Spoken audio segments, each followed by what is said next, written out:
Extracto del libro Sensei 4, Anastasia Novik. La Virgen María o María Magdalena. El encuentro de Jesús con María Magdalena. Cuando Jesús volvió de Oriente, visitaba a menudo las distintas poblaciones costeras del lago Tiberíades, entre ellas Migdal El, donde vivía María. Esta antigua ciudad se encuentra en el camino entre Cafarnaúm y Tiberíades, a donde Jesús había acudido a menudo. Por cierto, los restos de Migdal El han sobrevivido hasta nuestros días, solo que ahora allí se sitúa un pequeño pueblo llamado Magdal. Fue en Migdal El donde Jesús conoció a María, a la que posteriormente han llamado Magdalena. De nuevo, como ya he dicho, no era una prostituta ni estaba poseída por 7 demonios, de los que supuestamente más tarde Jesús la curó. Si alguien tenía demonios de envidia, mentira, orgullo e hipocresía, eran los que, creando la religión, calumniaron a María de Migdal El. En realidad, era pura, hermosa, inteligente, desinteresada y misericordiosa. Descendía de una familia rica, pero renunció voluntariamente a todos los privilegios y a la posición social para estar con Jesús y ayudarle. María Magdalena fue la primera de los discípulos de Jesús. María Magdalena era pura en cuerpo y alma, como una gota de rocío matutino en el sol brillante de Cristo. Pero, al parecer, demasiado fuerte era el odio hacia ella de quienes exaltaban el orgullo de Pedro, el amante de sí mismo, y aumentaban el poder de Pablo, el impostor, porque con este veneno envenenaron la verdad en su misma fuente. Sin embargo, María Magdalena fue y sigue siendo una luz en el altar del amor de Cristo. El grupo de verdaderos discípulos de Jesús incluía tanto a hombres como a mujeres, y era un grupo inusual, con un ambiente de libertad e igualdad. Era un grupo que seguía el modelo del círculo íntimo de Imhotep. Además, precisamente una mujer, María Magdalena, fue primera entre los discípulos de Jesús, a la que llamó sucesora de su enseñanza, su mensajero, que en griego suena como apóstolos. ¿Estás diciendo que María Magdalena fue el primer apóstol? Yo pensaba, no lo pensaste tú mismo, dijo Sensei con calma pero firmemente, como si intentara decir más de lo que decía. Te han hecho pensar así. Te dieron una información como modelo y la tomaste, sin ninguna duda, sin entrar en la esencia de lo que ocurre. Pero una vez que te quites el velo y veas las cosas desde un ángulo completamente diferente, verás el panorama completo. En el mundo de la gente no todo lo que parece negro es negro, y no todo lo que parece blanco es blanco. La percepción del color proviene del interior. Cuanto más pura es el alma, más a menudo la persona ve los verdaderos colores del mundo.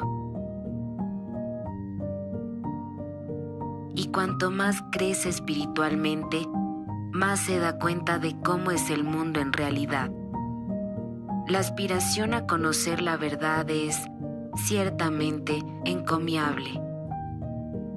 Pero recuerden, al aumentar el conocimiento, uno también aumenta el pesar.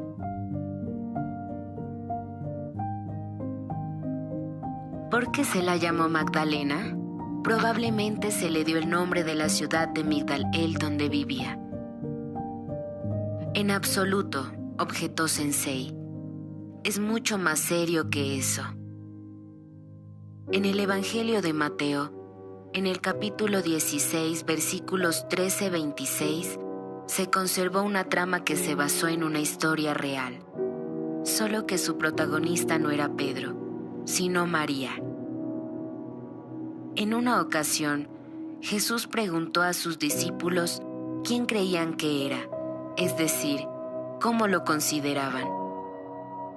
Los discípulos respondieron que creían que era el Maestro, y solo María, comprendiendo en ese momento que la pregunta provenía de su ser, respondió: «Tú eres Jesús, el Hijo de Dios». Y entonces Jesús le dijo: «Bendita seas, María, porque no es la carne ni la sangre quien te ha revelado esto, sino mi Padre que está en el cielo. Y yo te digo que tú eres la Mágdala de mi iglesia, y las puertas del infierno no prevalecerán contra ella». Por eso empezaron a llamar a María Magdalena. Y no es porque sea de la ciudad de Migdal-el, es simplemente que en arameo Magdala significa torre. Para los iniciados, Magdala de la iglesia de Jesús, torres de Shambhala, pilares de la fe. Son conceptos similares, que significan personas especiales a las que se les revela y confía el conocimiento de Shambhala. En diferentes épocas, en diferentes idiomas, estas personas fueron llamadas de manera diferente, pero la esencia no cambia por esto. Los antiguos eslavos, por ejemplo, las llamaban Beshi, que significaba pilares del conocimiento, lo mismo que torres de Shambhala. No es casualidad que aún hoy en día la palabra Pesha haya conservado en su designación entre varios pueblos conceptos tan diferentes a primera vista como torre, conocedor y sabio. Así que, si hablamos de María Magdalena, ella fue la discípula más cercana, a la que Jesús no solo confió el conocimiento secreto, sino que también le entregó lo que hoy la gente llama el grial, que de hecho es la fórmula adaptada del sonido primario. Se trata de las mismas llaves del reino de los cielos, de las que Jesús dijo: «Yo te daré las llaves del reino de los cielos, y lo que ates en la tierra será atado en los cielos, y lo que desates en la tierra será desatado en los cielos». En la última cena, antes del arresto de Jesús, tuvo lugar un acontecimiento realmente muy significativo que sigue siendo un misterio oculto hasta el día de hoy. El hecho es que fue en esta cena cuando Jesús entregó el grial a María Magdalena. Y ocurrió esto de la siguiente manera. Jesús sabía que ella había sido traicionado y que los que lo habían traicionado estaban presentes en esta cena. Así que empezó a decir a sus discípulos lo que tendrían que hacer sin él. Pero viendo que estaban apenados, incluida María Magdalena, que estaba sentada a su derecha, Jesús dijo: «¿Por qué estáis triste por mi cuerpo?». Y partiendo el pan en trozos en su plato de madera, comenzó a distribuirlo a sus discípulos con las palabras: «Comed, porque esto es lo mismo que mi carne». Luego vertió vino en su cáliz de madera y se la dio de nuevo a sus discípulos con las palabras: «Bebed, porque pronto este cáliz contendrá mi sangre». Y luego dijo: «Pero permaneceré con vosotros mientras mi fe viva en vosotros». A propósito, más tarde, en la interpretación de la enseñanza de Pablo, estas palabras se expresan ya de forma completamente distinta, con diferentes connotaciones. Mientras la cena continuaba, Jesús utilizó un cuchillo para raspar dentro del cuenco de madera, plato, del que repartió el pan, una inscripción que significaba la fórmula del sonido primario, o como se llamará milenios después, el grial. Y cuando la cena terminaba, todos vieron que Jesús dio a María Magdalena su cáliz de madera para el vino, colocada encima del plato de madera para el pan. Dándoselo a María Magdalena, dijo: Esta es la Mágdala de mi iglesia, que por muchos pide en nombre de mi Padre, la que recibió mucho. Y todo aquel que crea en mi Padre se alimentará con espíritu del fruto de su santidad en estos días, así como en los días venideros. Y a todo el que pida en su nombre, se le dará. En general, Jesús actuó con sabiduría. Después de todo, a esta cena asistieron, como he dicho, tanto amigos como enemigos.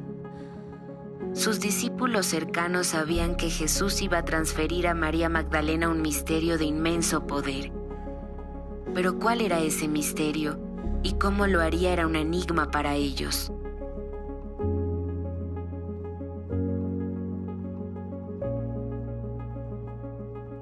Solo María Magdalena, iniciada en este conocimiento, comprendía todo el valor de la inscripción en el plato de madera que Jesús le había dado, cubierto con el cáliz de vino. La sabiduría de Isa consistía también en que con esta acción él, de hecho, había protegido prudentemente a la propia María del peligro, pues muchos pensaron que este gran misterio estaba de alguna manera relacionado con este cáliz para el vino. Y después de la crucifixión de Jesús, cuando unas gotas de la sangre de Jesús cayeron en este recipiente, ya muchos creyeron que esto era exactamente lo que Jesús se refería. Y más aún porque José de Arimatea, que tenía este cáliz en sus manos, abandonó apresuradamente Judea después de este acontecimiento, llevándose este objeto. Los francmasones organizaron toda una cacería tras él, suponiendo que había llevado consigo algo que fue dotado de fuerza para conceder el poder sobre el mundo, como Jesús había insinuado.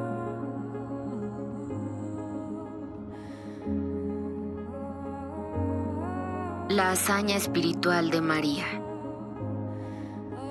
En realidad, el grial se quedó con María Magdalena. Con su ayuda no solo abrió la fuerza interior que le permitía irse al mundo de Dios en cualquier momento, pero hay que rendir homenaje a la grandeza y pureza del alma de María por asumir una gran responsabilidad y revelar la fuerza externa en aras de ayudar a las personas que sufren. La elección de María Magdalena es una enorme hazaña espiritual, porque habiendo conocido el mundo superior, habiéndose convertido en un ser más alto que el ser humano, se quedó en la tierra, en este infierno, habiendo permanecido entre los mundos para ayudar a millones de personas que sufren. Y por ello, hasta el día de hoy, un gran poder espiritual se transmite a través de la Virgen María para ayudar a los que sufren.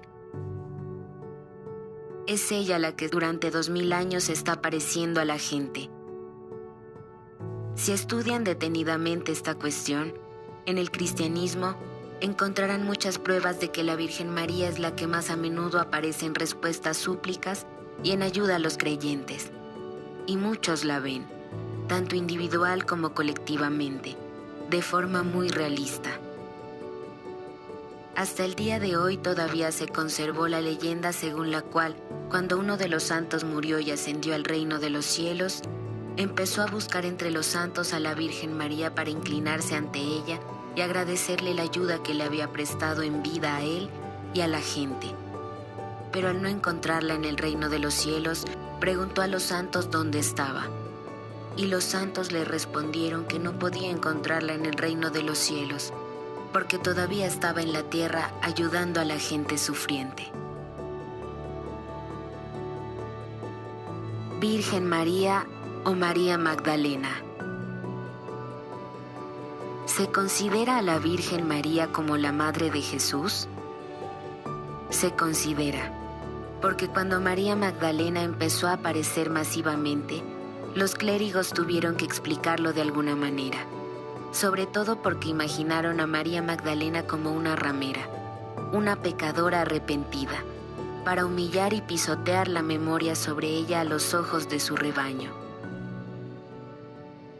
Pero como la Virgen María continúa apareciendo a la gente creyente, se popularizó el concepto de la Virgen María como Madre de Jesús, su adoración como de la Madre de Dios. Pero fue una interpretación humana. A la gente le gusta cambiar todo a su manera.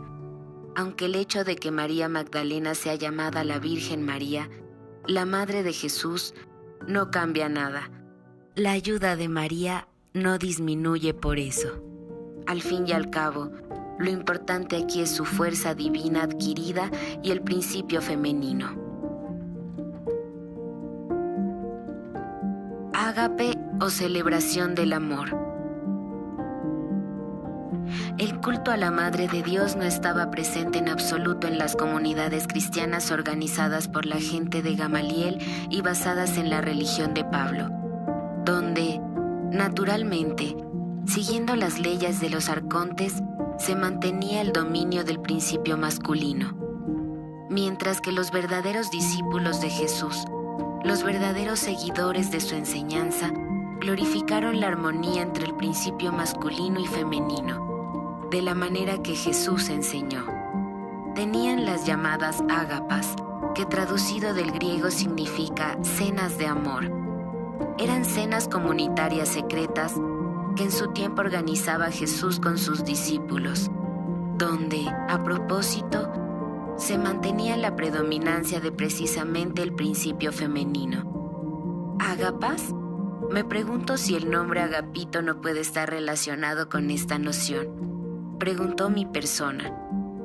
El nombre agapito es de origen griego y significa el que permanece en el amor.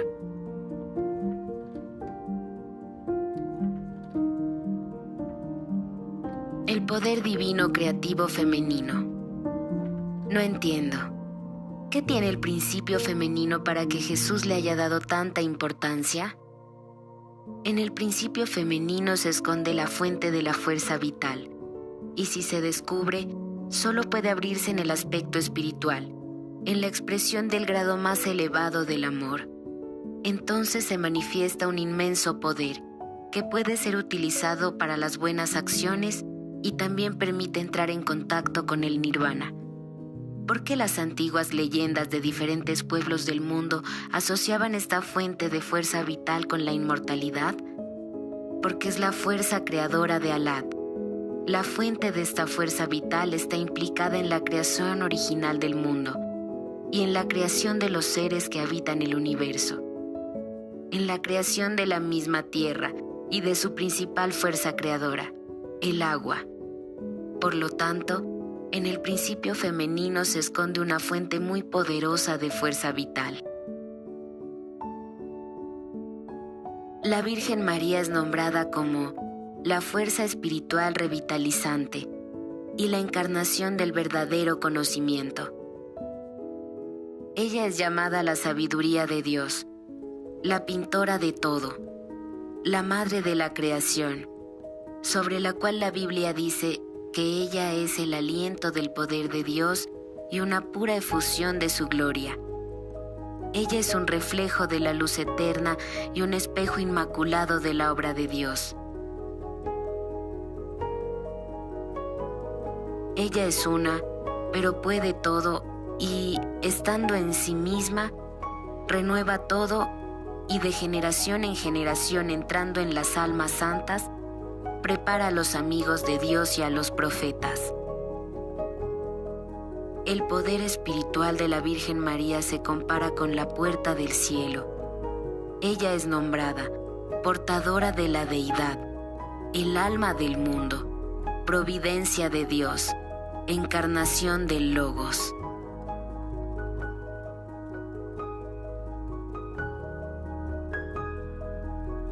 El poder divino creador del principio femenino desempeña el papel principal del verdadero guía del mundo humano al mundo espiritual. Fluye a través de las principales imágenes femeninas del cristianismo, de la Virgen María, María Magdalena, La gente separa las imágenes, pero su esencia es la misma, el amor divino. La Madre de Dios que a través del amor restablece en la persona la comunicación con Dios. A través del alma restaura la conexión anterior con Él. Es la bendita fuerza espiritual del amor y la creación de la Madre de Dios la que es la principal fuerza ejecutiva y conductora de Dios.